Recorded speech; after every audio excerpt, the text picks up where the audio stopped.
Hey, what's up everybody? Andre.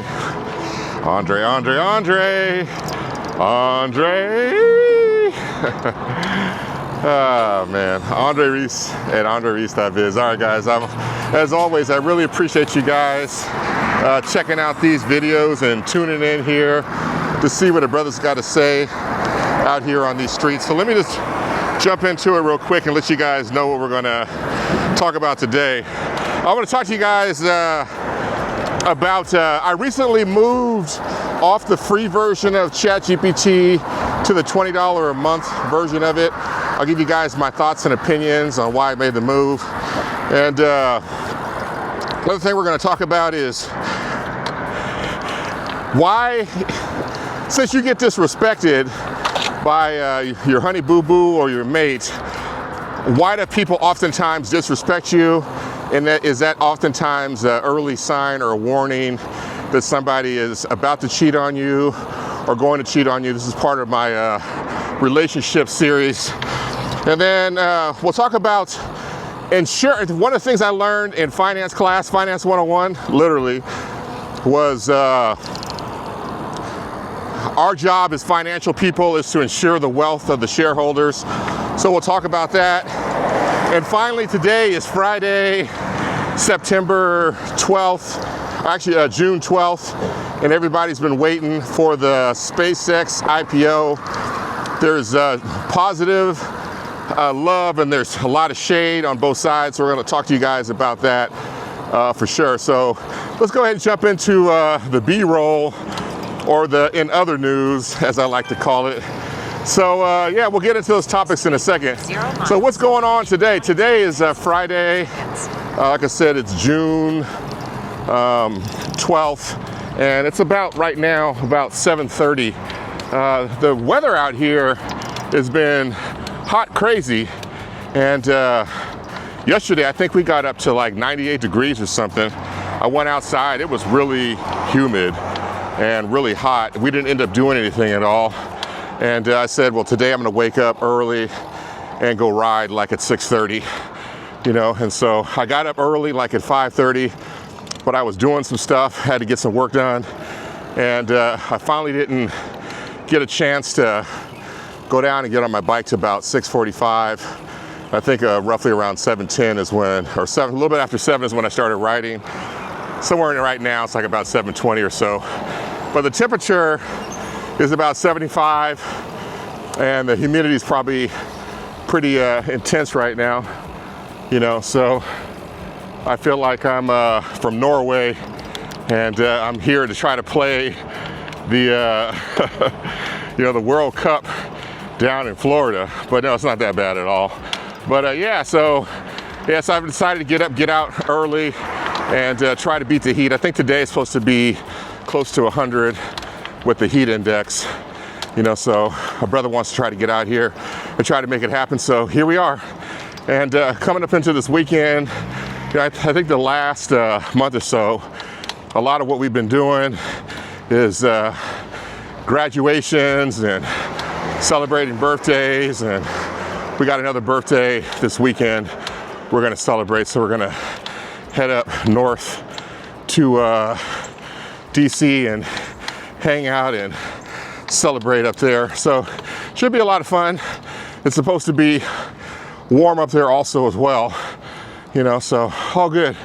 And then other than that, not much really else has been going on. Just been busy working and you know, trying to finalize some of the components of our travel that we have coming up. We've also added a couple new trips also as well, so working out the details of that stuff, you know, and then continuing to get back into grinding on working on all these extensions and stuff that we got to get taken care of, so before the next deadline. So life is good, no complaints, and you know, here we go. So let's just go ahead and jump right into, let me just make sure, the first topic. So I went ahead and migrated over to the paid version of ChatGPT versus the unpaid version, which is free. And so my LLM AI journey is I set up a account quite a long time ago with ChatGPT. And then when I incorporated my business originally out here in Virginia and had to do the S Corp election and had to create a lot of documents and stuff to support that, I used ChatGPT to go ahead and get me going. And so it created a number of very specific and detailed, perfect documents for me to be able to back up, what a brother needs to get done. Everything from employee handbooks, down to accountable plans and, operating procedures, all that kind of stuff. So once you get to the S Corp status, you got to take things a little bit more serious. So I definitely utilized it for that. I haven't used it much since then. What I started to do was, I use it occasionally here and there, but I pretty much just started using Gemini with Google on Google Chrome, and it worked really good as far as answering specific questions for me, being able to isolate things down to a point where they're super relevant, all good. The software was doing what the software was supposed to do, the LLM. And so I got to the point where I recently started using Gemini to start making my thumbnails for my YouTube videos. And so I was playing around with that, having it make some thumbnails, and everything was working great. And what ends up happening pretty quickly is that with the free version, you get really tapped out really quick on what it's going to do for you and what the capabilities are going to be, and it's only going to generate so many free photos, in a 24-hour period.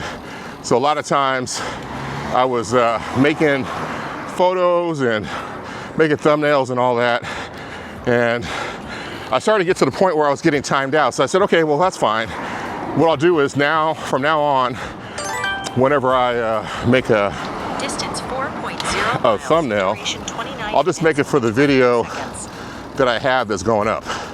And so once that's done, if I have some extra capacity left, I'll try to maybe go back and make, one for a video that's already been up there for a while. So I kind of went through that procedure, and there's a point where we started getting in arguments where it was talking about, at one point, I don't know if they made some changes, that it would not allow me to take any picture because of the guardrails and change the likeness or create a likeness of something that already existed, and so we were going back and forth for a couple days on that. And finally I just said, I'm giving up. I left and moved on, and I went to ChatGPT, and the free ChatGPT thumbnails that we're making, they were fantastic. They were marvelous in comparison to what I was getting on Gemini. And so I would take the same prompt and the same pictures and turn around and go back and have ChatGPT redo it, and ChatGPT would come out with this fantastic thumbnail. And so at that moment I was like, oh man, forget Gemini. And so I started using it more and more and more, and their restrictions, instead of a 24-hour period, they will lock you down within like 5 or 6 hours. And so there's really only a little bit that you can do for trying to make a thumbnail and try to keep your workflow going. So after doing that and being timed out fairly quickly and giving, times to come back like in 5 or 6 hours and try again, And the other thing was happening too with Gemini, especially on the weekend, it seemed like that it was always reaching limitations on how much space was going to be available, as far as capacity. So a lot of times it was like check back, come back, check back, come back. And I was like, okay, cool, all right, I'll definitely go ahead and do that. And so in the end, what ended up happening was when I moved over to ChatGPT, it started timing me out, and the workflow was really limited. But I just finally said, oh man. I said, well, what can I do? It said, well, hey, you can upgrade to the next version. And I was like, well, how much is that? It was like 20 bucks. And I said, well, how many items do I get to make? And it would not give me like a definitive number of items that I can make within an hour or within a day. So I just went ahead and signed up for the free trial, which gave me 1 month free. Then after that, it's $20 a month. And so I was like, okay, let's give it a shot. So as soon as I started paying for the actual paid version, the quality of the thumbnails exploded again compared to what I was already getting. And so I was like, man, they're only allowing so much compute to go and be available for the free version, but they're allowing the majority of their compute power to go ahead and be used for the paid version. So I can only imagine what would happen if I continued up the tier or the ladder for trying to get more quality when it came to the thumbnails. So I'm happy with what it is right now. And like I said, I went back and took some of the original ones and the same pictures that I had set up and had the paid version create.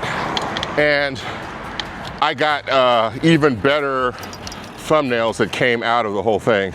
So like I said, a brother was really, really happy with the quality of what I got and what I received. And like I said, the paid version, which is $20 a month, goes a long way. And so, in comparison, in your journey for using these programs, is it reasonable for you to jump right into the $20 version? I'd say no. I said just use the programs or the LLMs and try the different ones. And I haven't tried Claude yet or anything like that. But what I'm getting from ChatGPT right now, I'm very, very happy with the quality. And the one thing I've noticed is and my wife was telling me this, because she's an AI engineer. She was like, sometimes when you prompt and you get something, you probably should just stop or maybe do like 1 or 2 more iterations, because what ends up happening is it forgets and it gets confused and it starts making stuff up, which are essentially hallucinations. So I think when you have a couple different versions of a picture and it's not exactly perfect, and you decide to try to keep pushing it, even though you got the version that's going to allow you to, a lot of times something will get lost in the translation, or it'll misunderstand the context of a simple command that you give it. So I've learned, like within 1 or 2 or 3 shots, that if it's close, then I'm very, very happy with it. And then I've also taken the liberty of dropping reference photos of what I look like in there, and I just said, hey, use these as a reference. So I've been able to make, just ask it to make, I can think of something, dream up something, and ask it to create a photo of me with this, and it'll just dream it up and create it. So there's a number of different, like I was gonna be doing this video based on EV technology and charging, and I don't have a reference picture, so I just said, hey, make this up, and within 1 or 2 iterations of it, it created a fantastic model. And what I've learned to do now is that when I'm done and completely satisfied with what it provided me, I'll ask it one more time. I'll say, hey, can you make me just 2 more photos? Use creative license and try to make it as dramatic as possible based on what you've already done. And it'll go back and it'll think and it'll come back with 2 versions of it, two new versions. And a lot of times, I'd say probably 90% of the time, Actually, maybe a little less than that. Maybe 75% of the time, I'll go ahead and use its creative iterations. So, you know, I'm very happy, very satisfied with using the program and paying for it right now.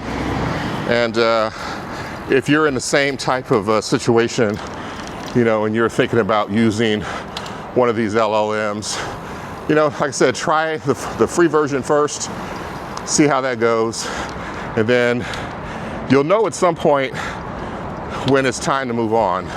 Just like anything else in life, you'll know at some point when it's time to move on, and when it does, you know, go ahead and pay for the next version up and see if what you're going to be able to get done needs to get done. And then another incredible thing I did is I don't have really any business cards right now. I haven't been using them for a while, and I'm starting to run into a lot more people that want a business card. So I kind of like made an electronic one to send people, but I want to get back into having some cards that are up to date, current, and were plastic, of course. And so I was like, I need to go back and find my other design and do a new design, or just update that design, or just upload that previous design that I had into the system and get some cards made. So the other day I was just minding my own business and I thought about it. I said, hey, ChatGPT, do me a favor. Can you create a logo based on my business name, which is AndreReese.Biz, Tax Accounting Retail Life Services LLC? And it says, sure, give me a second, I'll be right back. And so it came and left and came back a couple minutes later, and it had this fantastic logo. And I was like, wow. And I said, the only thing was, it used its own liberty to find for the colors. And I said, well, my colors are red, white, and black. So can you go back and change it and update it? So it was originally, I think, silver and gold, which was incredible. So I went back and redesigned it and came out with red and black and white. So the background black, red, white, everything else. And it created some other miscellaneous logos. And I was just like, man, I really, really like this. It's really cool. And then I said, hey, can you do me a favor? And can you take and convert this logo that you created into business cards? And it says, sure, give me a second, I'll be right back. And so it took the logo that it created and turned it into business cards. And then I'd turn around and I prompt back and forth, you know, 3 or 4 times in order to have it, in order to have it go ahead and, refine down to what I was looking for. And part of that process was I was trying to have it embed a QR code into the card, and I gave it a prompt to create one. The QR code didn't work.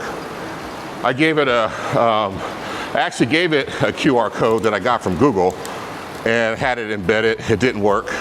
So I finally just decided to eliminate the QR code, and I showed my wife, and she was like, wow, this is incredible.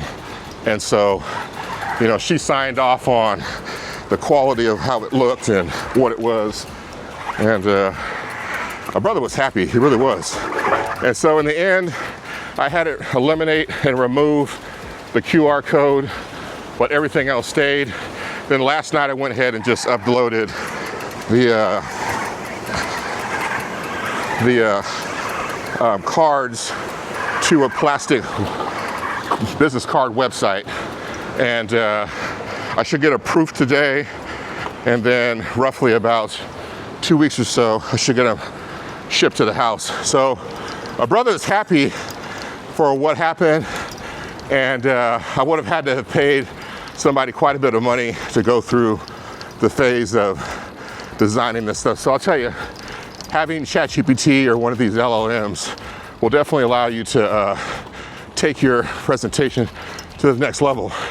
And folks say, you know, the next unicorn in businesses is going to be one single person using agents and LLMs to be able to bring in $1 billion a year. So we'll see where that all goes. But final synopsis here, I have enjoyed my journey, and as you guys start to see things happen and get overhauled, you know, with a greater level of creativity, just know that it came down to me using the LLMs and ChatGPT. So brother's extremely happy and excited to keep it going.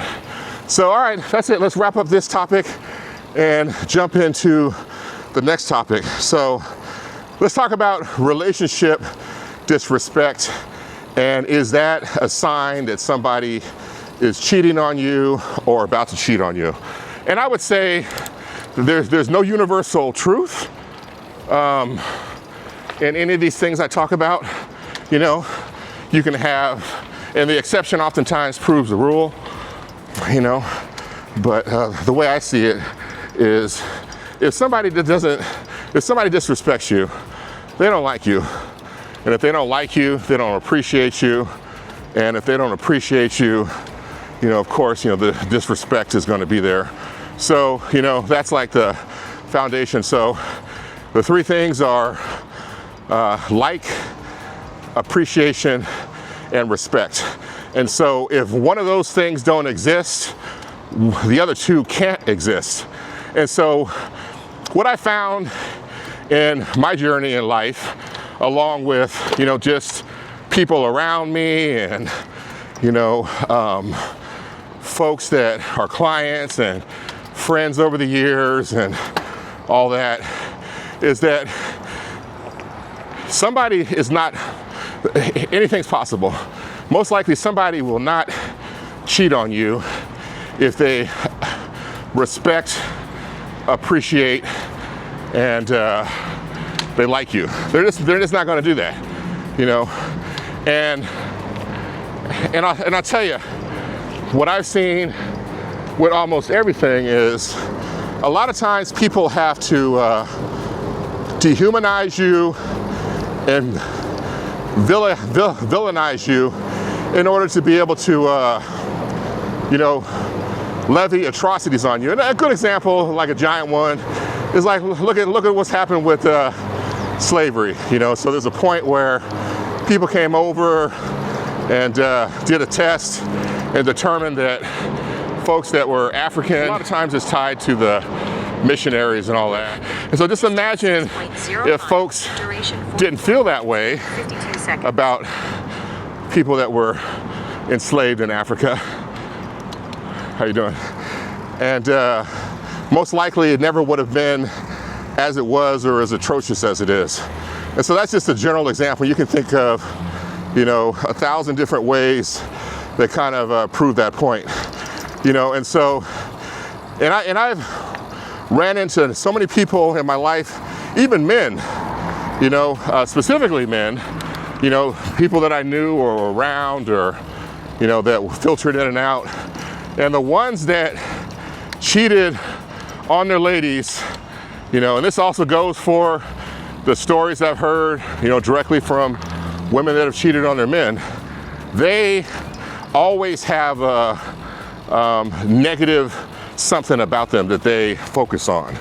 You know, he's not doo-doo, or he's a piece of whatever, or he don't provide, or she don't do this, or, you know, it's always something that somebody uses as a dilatory statement to be able to justify what they're doing, you know. And so when that happens, you know, it makes it easy for somebody that's disrespecting you to go ahead and do something to you that's also catastrophic and feel the minimum amount of guilt around it because they feel like you deserve it, you know. And so, like I said, there's no universal truth here.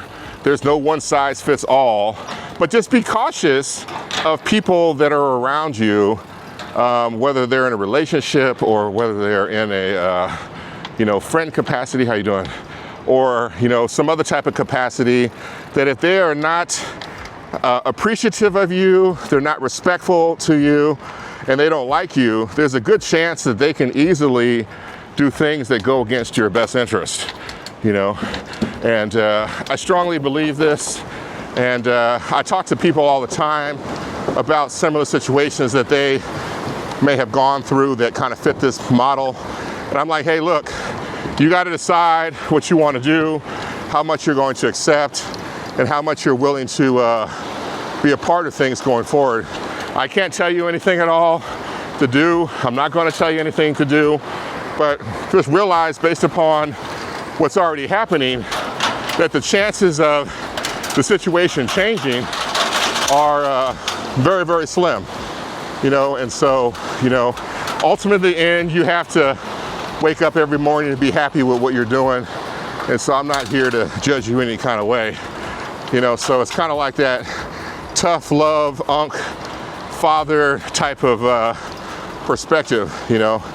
And so like I said, if somebody really truly is disrespectful to you in any kind of way, and you're in a long-term committed relationship with them, and the disrespect is just not, you know, the disrespect can come from a number of different you know, ways that they can do it.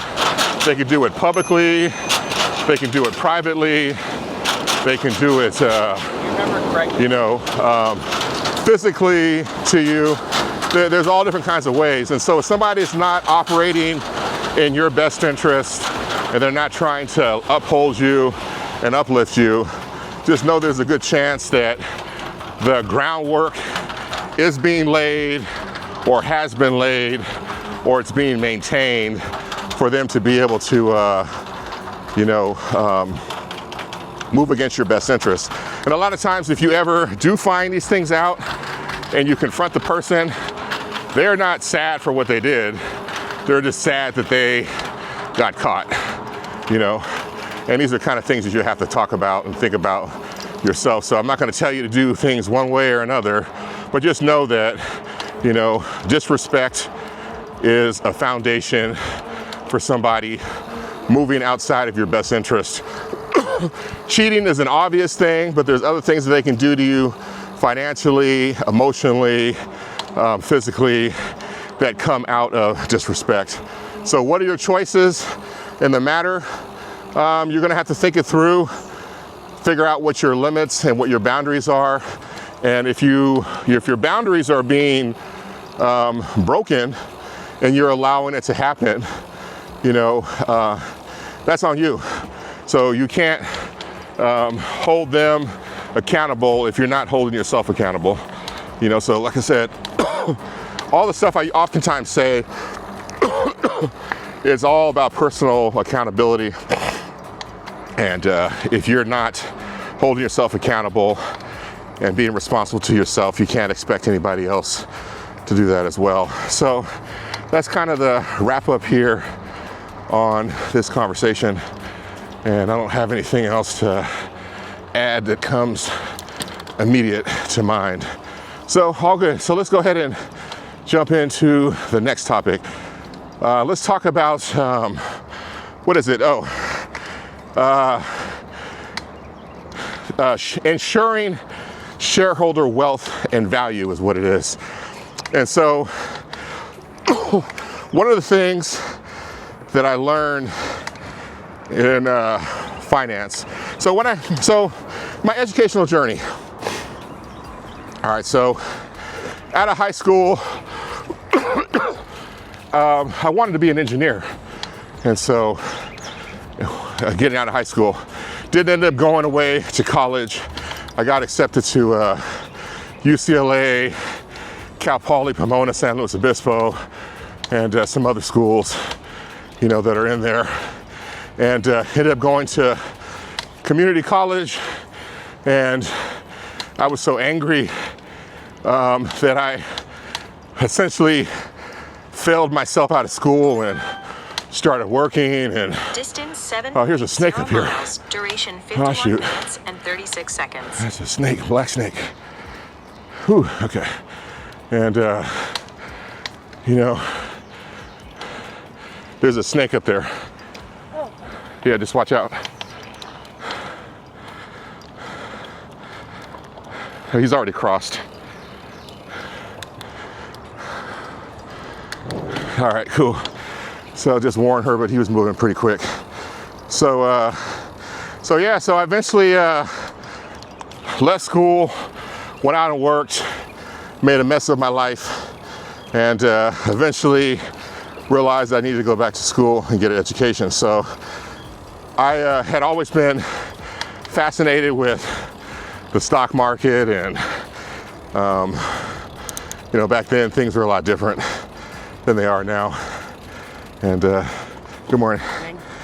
And I was pretty fascinated with the market, but I never really understood how to read financial statements and all that type of stuff. And so I had heard that accounting was the language of business. And so I was like, well, hey, let me give that a shot instead of, this is like probably 6 years later after I had graduated from high school, maybe 6 or 7. And I decided to go back to college and get my education. So I decided to enroll in business administration, and I went to Ohlone College to get a community college degree, an AA degree. That was like my hardest degree ever, because I went back as a returning student and had to try to figure everything else out myself and relearn how to be a student and study and take tests and all that. It was not an easy journey. After that, it got a lot easier. And so, I took the, good morning. Must be a little bit of pollen out here. I got the AA in business and transferred up to Cal State Hayward. And so my goal was to become an accountant. And Cal State Hayward had a great business school. It's Cal State Hayward East Bay. It's Cal State East Bay now. And so I was like, this is pretty cool. I'm learning a lot, and I need to go ahead and continue making it happen. So when I was there, my original goal was to get a degree in accounting. And so there's a whole series of upper division core classes you have to take. And so, like I said, I was very interested in the stock market and all that. And then it worked out where one of the first classes I got to take was Finance 101. I think it was Finance 3 101, which is like a junior level class up there. And I was excited. I was in a large lecture hall. I don't remember what the teacher's name was, but the very, very first day of the class, the very first thing that he said is that we're all finance professionals. And this was the time when the .com boom was booming. He said, we're all finance professionals. You got to remember that you only have one job. And your one job is to ensure the wealth of the shareholders. Nothing more, nothing less. And so how does that play out? In any company, whether it's public or private, people that work for the company that are in finance or accounting, they all work for the owner. And so we have a fiduciary responsibility to do what's in the best interest of the owner or the corporation, to make sure that the people that are holders of the company, they are enriched by our efforts. That's our primary purpose. And if you look it up, you Google it, you'll find that, financial people that work within a company, our responsibility is to the company to be able to allow the folks that are there to get richer and richer and richer. That's it, straight up. So everything else you do outside of that primary task is procedural. And so, of course, there's always a line between criminal activity and being honest and respectable in everything that you do. So we're only going to focus on, the honesty side and the legitimate side of financial practices. So like I said, I learned early on that was what I was supposed to do. And of course, there's a number of different guardrails that are there. You have to stay within and all that, but that's always been what my purpose was. And so if you think about a very simple business there's different levels of business. If you think about a very, very simple business where somebody decides they want to wake up today and they want to start making light bulbs, or they want to start installing light bulbs, that person that owns the business is the shareholder. And so most likely they are going to be responsible for everything within the books and accounting. So, and they're not going to be there for, ultimately they're going to be there to do all the tasks and try to get everything done, but they are not going to, of course they're going to operate in their best interest, but there's really no checks and balances there because they are the only person that kind of owns the business. This is kind of what the progression is. And so if they're responsible for their own business, they're doing their own books, they're of course going to operate hopefully in their best interest. Now let's say this business grows and it expands and they decide to bring in an outside bookkeeper, and an outside bookkeeper may have just done a course online, they just do books, they're not really truly an accountant, they haven't gone through finance classes. Most likely they are not going to have that credo to do what's in the best interest of the business. And so when does it start to kick in?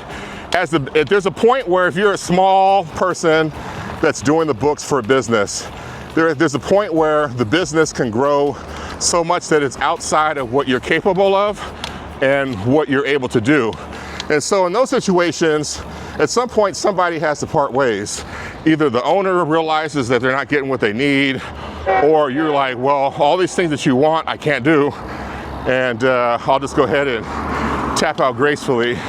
And so those are a couple of the variations. So let's say at that particular point, they decide to hire an accounting firm to start taking care of their books and stuff. And that accounting firm is going to do what's in the best interest of that business and try to make sure that they are the most profitable. And that way the person that owns the company is going to be able to get more and more wealth, through way things are set up, advisement on, expenditures and things like that. So, ultimately in the end, that's kind of where that tops out. So let's say, for example, the business grows even further and it no longer makes sense for them to have an outside firm and they need to bring somebody in to actually do the stuff in-house. So now the person that they bring in most likely will be degreed, they've gone through finance and accounting classes, and that person is supposed to internally do what's in the best interest of the company. And so that's kind of what the grind is. And if you get to a point where you're larger and larger and larger, and you start working for a public company, or your company you work for grows and expands, and eventually goes public, there's going to be so much requirement that you're going to have there to be able to try to, let me make sure I can get through here real quick.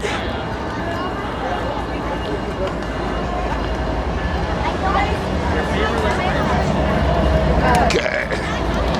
All right. So they got a lot of kids here today for summer camps. They go down to the river, they do bike riding, they do a lot of really, really cool stuff. So they're doing a drop off here for sure.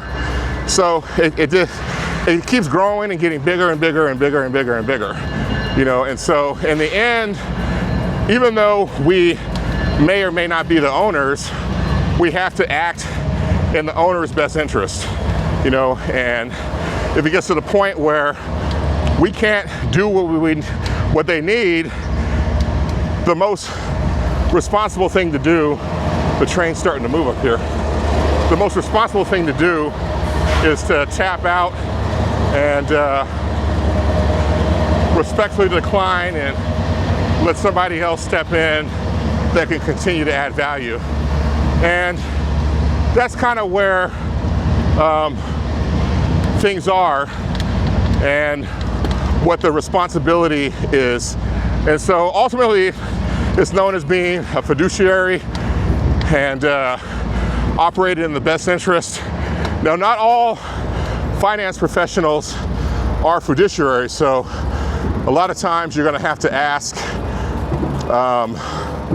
if you're dealing with people that sell you investments or insurance or other types of products, even a real estate person, you just ask them up front, are you a fiduciary? And if they're like, well, I act like one, but I'm really not one, just realize that ultimately in the end, they may advise or steer you in such a way, and there's nothing wrong with it if it works, that definitely will ultimately benefit them. And so a good example is like, for example, if you are going to hire somebody to sell your house and it's like $1 million, you know, and you get an offer that comes in, and so let's say 6% of $1 million, which is both sides of the commission, is like $60,000. And let's say, for example, you have somebody that comes in with an offer, they want to pay you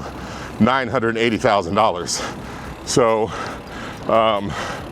you know, oftentimes the real estate person will be like, hey, this is a great offer, go ahead and accept it, instead of saying, well, let's fight and try to get 120, because in the grand scheme of things, 20,000 times 6% is only like $1,200. And if half that goes to you and half that goes to the seller agent or the buyer agent, really it's only like a $600 difference. And so is it worth the time to restart the whole deal all over because the person walks away? You know, probably not.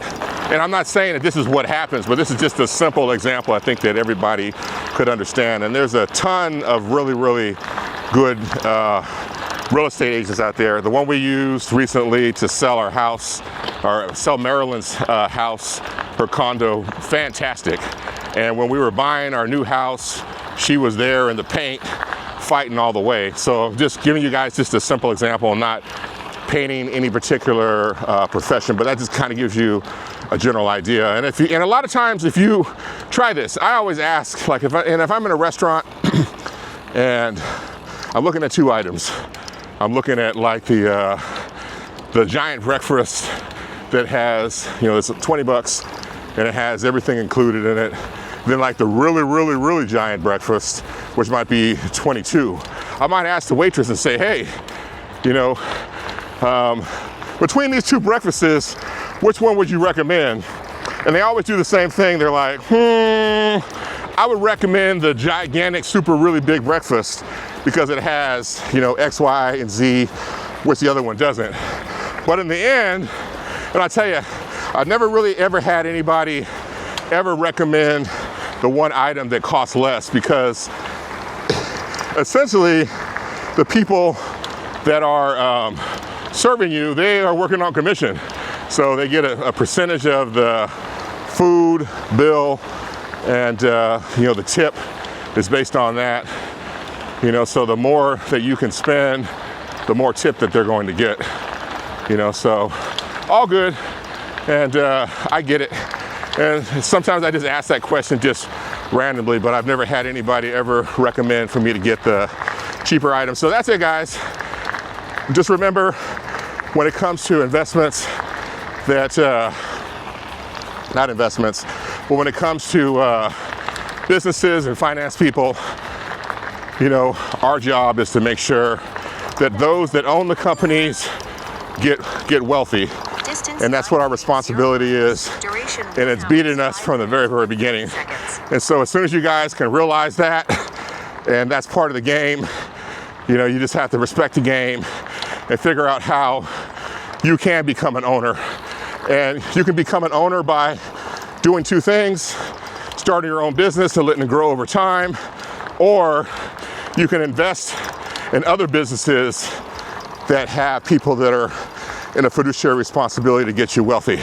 And so that's it for that topic, which brings us into our final discussion today, which is SpaceX. So SpaceX, the Elon Musk space company, goes public today, 9:30 Eastern, on the NASDAQ. I think the ticker symbol is SPCX. You can look it up and find out what it is. But this has been a long journey for Elon. I think he started the company back in 2002. And I think Jeff Bezos was the first billionaire to jump into the space program. He started his company, Blue Origin, back in 2000. So 2 years later, Elon started his. And so roughly about 24 years later, here we are, the company is finally going public. And so there's a huge uproar about, we'll call it what it is. Folks out there hate Elon, or they love to hate Elon. Anything that he does, no matter what it is, they're always going to talk mess about him. And I think a lot of what's happening here is within the normal tradition that we're used to. And so, what's happened with the journey of SpaceX? So it originally started out, he self-funded it, and the majority of companies that are really large, they can't.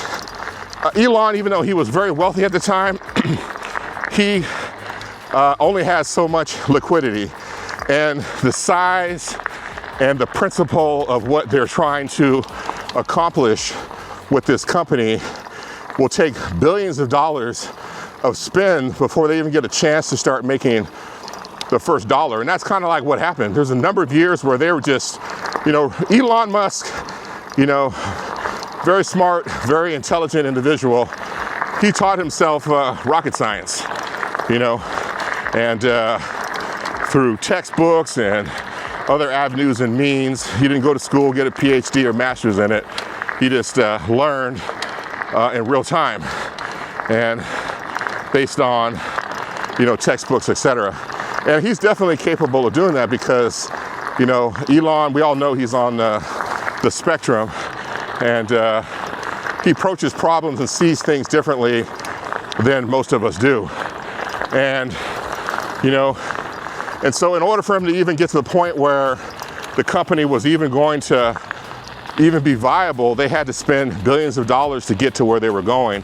And we're all very familiar with the very beginning of SpaceX, where pretty much everything they shot up in the air blew up, and major setbacks. And so he got to the point where he was almost out of money. He had just enough to be able to get this one last rocket up in the air. And if it made it, the company would continue on. And if the rocket exploded, it would be done, and maybe somebody else would come in and pick up the pieces. And so everything came down to that moment, and they launched the rocket into space, and it made it. And that opened up a floodgate of additional money along the way that they brought in to be able to finance the operations, because they were moving towards a provable point. And a lot of what they were doing was unheard of and impossible because it was being done by private organizations versus the United States government that essentially has an unlimited amount of money to throw at these kind of problems, And so, when it comes down to it, the way it all works is, all the money that he needed to be able to do all this stuff, other people came to the table. If Elon had his own $1 trillion, he could have built this company and created it, self-funded it, self-financed it, put his own money into it, and then there would never be a need for him to ever IPO at all. But he's had to get angel investors that have come in. These are a lot of times early stage people that are some of the first bits of money that you receive. And once you get past like the angel round, some of the larger institutions or hedge funds and those kind of things will start to come in and they start to fund. And so when you start bringing in outside money, these guys have an expectation that at some point down the road, they're going to get their money back or more. And so when they do give you money, the expectation of having to pay it back if everything fails evaporates. But that's not the reason why they give you the money. The reason why they give you the money is because they want to be able to, they give you $1 million, they want to be able to turn that into $100 million, or $50 million or whatever it might be. And those that get in the earliest, hey, how you doing? Those that get in the earliest have the greatest contribution and the greater share value within the company. And as time goes on, the company starts to increase in value, because of the milestones that they're creating, and you know, the valuation of the company goes up as they raise additional money. Those people have expectations. They've got terms also as well, and that allows the company to basically keep going. So here we are with SpaceX, and like I said, in the end, the whole goal is to exit. And so a lot of people exit, where if you started your own business, like I was talking about before earlier, light bulbs, you decide you want to sell the business or take on investors, whatever it might be, depending on how those things are structured. That's your exit. That means you're getting out of the business, you know, and or you're getting your money back. And so traditionally, what happens is when the business eventually IPOs, all the folks that are in the business from the very, very beginning to the later stages of the rounds of cash that are raised, you know, they all have an expectation of getting their money back. And most hedge funds, when people give money to a hedge fund, they've got a draw period, then they have a hold period. And most of the time, within 10 years of giving the money away, most people that have put their money into a hedge fund expect to receive, you know, their money back and a multiple on top of that. It's just the way it's always been. If you invest in something, you want it to grow. If you buy a house, you want it to go up in price. So it's not anything different than what already happens out here in the world. You know, so what's happened now is, like I said, 24 years later,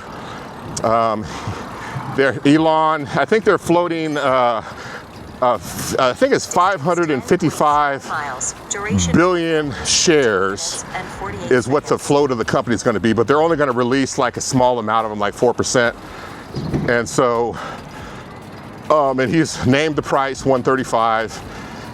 And there's been rules that have been changed to allow, you know, the stock at some point to go into the NASDAQ as soon as 15 days. I think that's what a lot of people are kind of mad about, is that they feel like they are going to get exposure to him and his company, and they don't really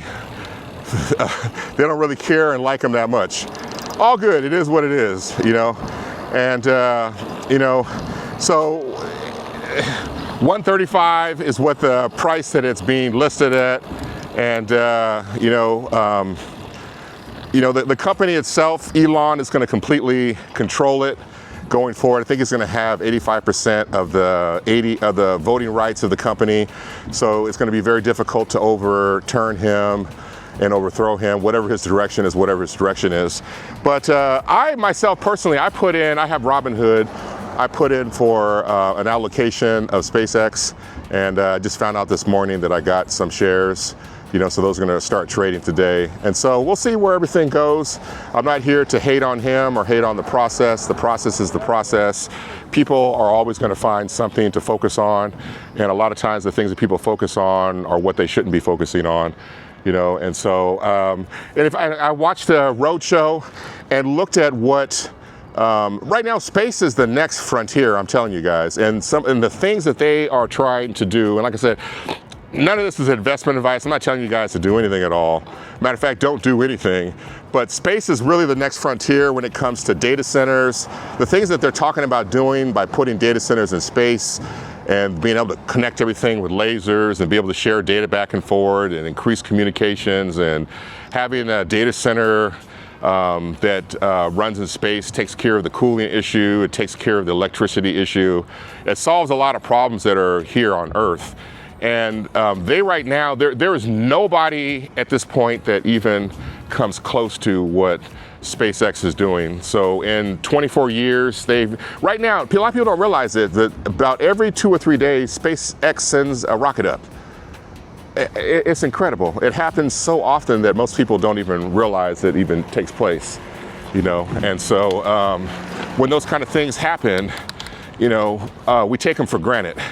And the other thing that's happening too is the only other competitor out there right now that even comes close is Blue Origin, which is what's his name, Jeff Bezos, and they've only had 40 launches since they started. So And at this point right now, SpaceX has launched almost 12,000 satellites. Roughly about 11,000 of them are operational. And they're doing some incredible things right now. And so I see this as an opportunity for me to be able to get into the ground floor of space and what's happening and what's going on up there. And I have no thoughts on selling the stock anytime soon. I'm just gonna hang on to it for a while and see what happens. And the one thing that's true is that pretty much everything that Elon, and like I said, I'm not here to tell you a great story about him or a bad story about him. I'm just talking about the technology of the stuff that he's created and the revolutions that he's created. For me, it's definitely worth it. And in the end, if you are an investor right now, whether you like him or not, what's going to end up happening is you're going to end up owning a little piece of SpaceX.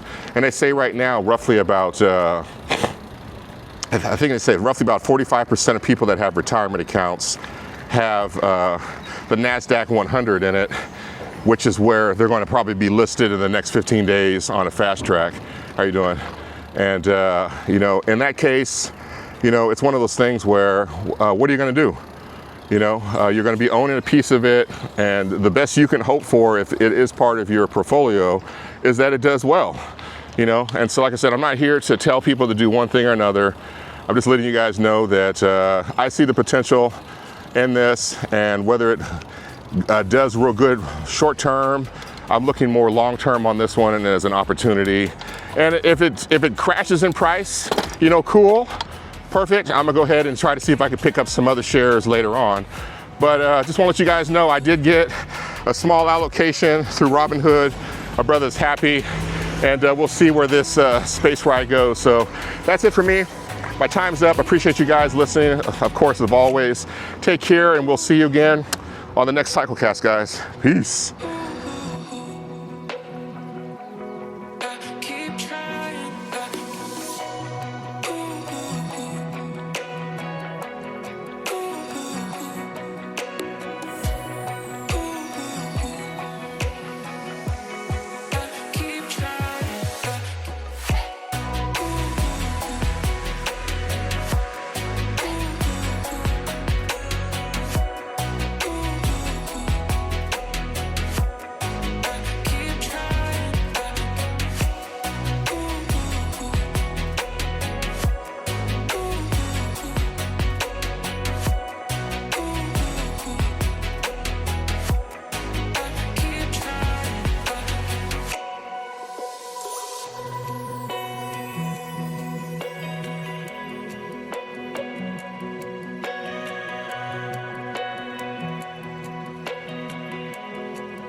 In my life.